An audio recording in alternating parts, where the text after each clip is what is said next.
4 étapes pour être un meilleur leader. Les leaders ne sont pas forcément des PDG ou de hauts responsables. En réalité, un leader est quelqu'un, parent, proche, ami ou enseignant, qui exerce une influence sur la vie d'autres personnes. Dans leur livre « Great Leaders Grow, Becoming a Leader for Life », Ken Blanchard et Mark Miller élaborent que pour devenir un leader, vous devez être prêt à évoluer selon les 4 principes suivants. 1. Acquérir des connaissances. Pour évoluer, les leaders doivent d'abord acquérir la connaissance d'eux-mêmes. Ils doivent comprendre de manière approfondie leur domaine de compétences, leurs collègues et le principe du leadership en lui-même. Acquérir de nouvelles connaissances doit être un réflexe constant.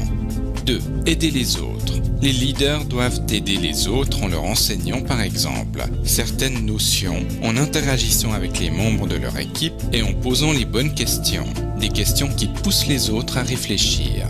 3. Élargir ses horizons. Les leaders doivent constamment élargir leur horizon d'un point de vue professionnel et personnel. Professionnel, aller voir un client au siège de sa société, passer du temps avec les cadres les plus expérimentés ou demander aux personnes les plus performantes de partager leurs meilleures pratiques. Et personnel, en dehors du travail, visiter d'autres pays, découvrir de nouvelles occupations, apprendre une langue étrangère et lire des histoires qui n'ont rien à voir avec son industrie ou sa spécialité professionnelle. 4. Rechercher la sagesse. C'est la capacité à appliquer ses connaissances, ses compétences et les leçons enseignées par la vie de manière appropriée au bon moment. La sagesse ne s'obtient pas, on doit partir à sa quête. Cette poursuite nécessite les actions distinctes suivantes. L'auto-évaluation, acquérir des connaissances et se comprendre soi-même avant de comprendre le monde.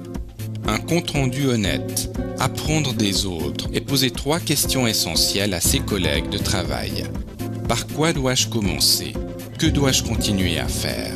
Et que dois-je arrêter de faire? Il n'est jamais trop tôt pour poser les bonnes questions. Demander conseil aux autres. L'on est tourné vers le futur si l'on demande l'avis des autres, et vers le passé si on leur demande un compte-rendu. Il s'agit de poser les questions suivantes. Quelles décisions ont le plus contribué à votre réussite? Que savez-vous aujourd'hui et que vous auriez aimé savoir il y a 20, 30 ou 40 ans? Le temps, les connaissances acquises par l'expérience nourrissent la sagesse. Celle-ci ne s'acquiert pas en une nuit. Cela peut prendre de nombreuses années, voire une vie entière.